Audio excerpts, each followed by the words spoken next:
दोस्तों नमस्कार। आज के इस वीडियो में मैं आपको एमएस एक्सेल में डुप्लीकेट डाटा रिमूव करना बताने वाला हूं। जैसे फॉर एग्जांपल मेरे पास एक और डाटा है, ठीक है। इस डाटा में ये काफ़ी बड़ा डाटा है, ठीक है। इस डाटा में कुछ नाम ऐसे भी है जो डुप्लीकेट है। डुप्लीकेट मतलब कई बार क्या होता है कि जैसे कोई स्टूडेंट्स है या कोई भी पर्सन है जो दोबारा अपने पास आया, अब उसकी वजह से क्या हो रहा है, ये रिकॉर्ड जो है ये डुप्लीकेट भी है इसमें, ये मेरे को पता है। अब इसमें से यदि मैं चाहता हूँ कि मैं डुप्लीकेट डाटा डिलीट कर दूँ, है ना, इसके लिए सबसे पहले मैंने क्या किया कि मेरे को जो चीज़ यहाँ से लेके जाना है, मैंने फ़िलहाल में फ़िल्टर यहाँ से हटा दिया है। फ़िल्टर हटाने के बाद मैं यहाँ से फ्रीज, यहाँ पर एक फ्रीज ऑप्शन मैंने चालू किया था, वो भी मैंने कर दिया, अनफ्रीज कर दिया, ठीक है। अब ये डाटा मान के चलिए कि मैंने यहाँ से स्टूडेंट्स नेम, फादर नेम और कॉन्टैक्ट वगैरह, है ना, इस तरह से, या कॉन्टैक्ट और डेट ऑफ ज्वाइनिंग, सपोज मैंने इसमें से इसको कॉपी कर लिया। और कॉपी करने के बाद मैं यहाँ पर जाके न्यू सीट पे लेके मैंने ब्लैंक सीट इसको पेस्ट कर दिया, ठीक है। अब यहाँ पर आपने देखा कुछ डाटा है मेरे पास जो कि स्टूडेंट्स नेम है, ठीक है। स्टूडेंट्स नेम है, यहाँ पर फादर नेम है, यहाँ पर डेट ऑफ ज्वाइनिंग और यहाँ पर कॉन्टैक्ट नंबर है, ठीक है। स्टूडेंट्स नेम में से कुछ डाटा ऐसा है यहाँ पर स्टूडेंट्स के डाटा रिमूव हुआ है, मतलब डुप्लीकेट हो रहे हैं। अब उसमें से मैं क्या करूँगा, तो सबसे पहले मैंने कर्सर इस पर क्लिक किया, कंट्रोल शिफ्ट और डाउन एरो सेलेक्ट किया, पूरा डाटा सेलेक्ट करने के बाद अब मैं चला गया डुप्लीकेट डाटा देखने के लिए, ठीक है। इसके लिए सबसे पहले मैंने क्या किया कि मैं होम टैब पे गया और यहाँ पर जाने के बाद मैंने कंडीशनल फॉर्मेटिंग हाईलाइट सेल पे क्लिक किया। हाईलाइट सेल्स रूल्स पे जाने के बाद डुप्लीकेट वैल्यू पे मैंने क्लिक कर दिया, ठीक है। यहाँ पर ये रेड कलर से उसको हाईलाइट करने लगा, ठीक है, इस तरह से।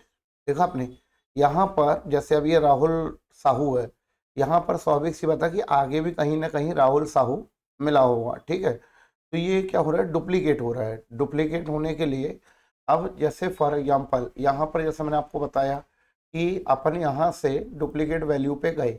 अगर आपको यहाँ से अभी ये रेड कलर रखना है तो रेड, और यदि आपको अदर कलर चाहिए, मतलब यहाँ पर जैसे आपको येलो कलर चाहिए तो येलो इस तरह से आ जाएगा, या मान के चलिए आपको अदर कलर भी चाहिए, तो यहाँ पर अपन पहुँचे डुप्लीकेट वैल्यू पे, और यहाँ से आप चाहें तो कस्टम के थ्रू आप नया कलर ओके करेंगे तो यहाँ पर आप नया कलर फिल कर सकते हैं, ठीक है। आपको जो भी कलर लेना हो जिससे आप किसको हाईलाइट करना चाहते हैं, ठीक है। यदि आप चाहते हैं कि ये हाईलाइट, तो चलो ठीक है, यहाँ पर जाने का थोड़ा सा मैं इसको एक और डुप्लीकेट पे जाके अदर अदर कलर में, मैंने आपको बताया यहाँ पर ऑप्शन है अपने पास, ठीक है। तो यहाँ पर मैंने यहाँ से कोई भी कलर ले लिया, ओके कर दिया। अब इसी के बाद मैं ये चाहता हूँ कि जो डाटा डुप्लीकेट है वो यहाँ से रिमूव कर दूँ। इसके लिए सबसे पहले मेरे को जाना पड़ेगा डाटा पे, ठीक है। अभी मैं गया था होम टैब पे, यहाँ से मैंने कंडीशनल फॉर्मेटिंग का यूज करते हुए इसको हाईलाइट किया डुप्लीकेट वैल्यू को, और अब मैं जा रहा हूँ डाटा। डाटा पे जाने के बाद ये लिखा हुआ ऊपर आप देखेंगे, यहाँ पर लिखा है रिमूव डुप्लीकेट, आप इस पे आइए। और इस पे आने के बाद आपके पास 4 फील्ड है, 4 कॉलम है, students name, father name, date of joining और कॉन्टैक्ट। इसी तरह से 4 कॉन्सेप्ट यहाँ और चारों कॉलम यहाँ पर दिख रहे हैं। मैं यहाँ पर गया अनसेलेक्ट, मैंने इसको पहले अनसेलेक्ट कर दिया, और इसी के बाद मेरे को देखिए क्या होता है कि डेट वगैरह डुप्लीकेट हो सकती है, कई लोगों की एक ही तारीख में कई लोगों का रजिस्ट्रेशन होता है, ठीक है। फादर नेम बहुत रेयर केस में होता है डुप्लीकेट, नहीं तो डुप्लीकेट वगैरह नहीं होता। मेरे को मेन जो डुप्लीकेट वगैरह जो हटाने हैं, कहाँ से, जिनके स्टूडेंट्स नेम और फादर नेम सेम हो, है ना, ऐसे लोगों को मतलब डुप्लीकेट मेरे को हटाना है। मैंने यहाँ पर इसको क्लिक किया और ओके किया, ठीक है। ये मेरे से बता रहा है कि 78 रिकॉर्ड इसमें ऐसे हैं जिसमें नाम वगैरह डुप्लीकेट हो रहा है, नाम और फादर नेम से डुप्लीकेट हो रहे हैं।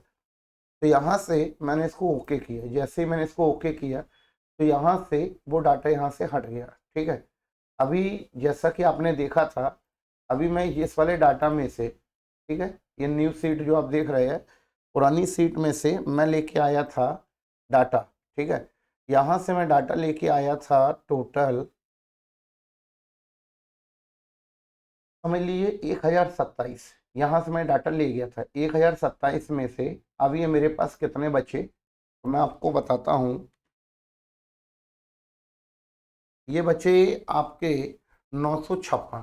देखा आपने, 1027 में से 956 डाटा बचा, जो डुप्लीकेट था वो यहाँ से हट गया, ठीक है। आई थिंक ये कॉन्सेप्ट आपको समझ में आ गया होगा। और इसी के साथ ही साथ जैसे ये हाईलाइट हो रहा है, फॉर्मेटिंग वगैरह अलग करनी है, तो फॉर्मेटिंग को हटाने के लिए मैं दोबारा वहीं पे जाऊँगा, कहाँ पर, होम टैब पे गया और यहाँ पर कंडीशनल फॉर्मेटिंग पे जाने के बाद, ठीक है, मैंने यहाँ पर clear rules from select cell, ठीक है। इसके लिए सबसे पहले मेरे को पूरा डाटा दोबारा सेलेक्ट करना पड़ेगा, कंट्रोल शिफ्ट डाउन एरो और राइट, और इस तरह से मैं इसके ऊपर जो फॉर्मेटिंग लगी थी वो मैंने यहाँ से अलग कर दिया, ठीक है। ये डाटा नॉर्मल हो गया, जैसा मैंने लाया था ये उसी तरह का डाटा दोबारा हो गया, ठीक है। आई थिंक ये कॉन्सेप्ट आपको समझ में आ गया होगा। और यदि आपको कॉन्सेप्ट समझ में आ गया है, ठीक है, वीडियो पसंद आया हो तो आप इसको लाइक करें, शेयर करें और चैनल को सब्सक्राइब करना बिल्कुल ना भूलें। इस तरह के वीडियोज आपको आगे भी मिलते रहिए, ठीक है। Okay, thank you.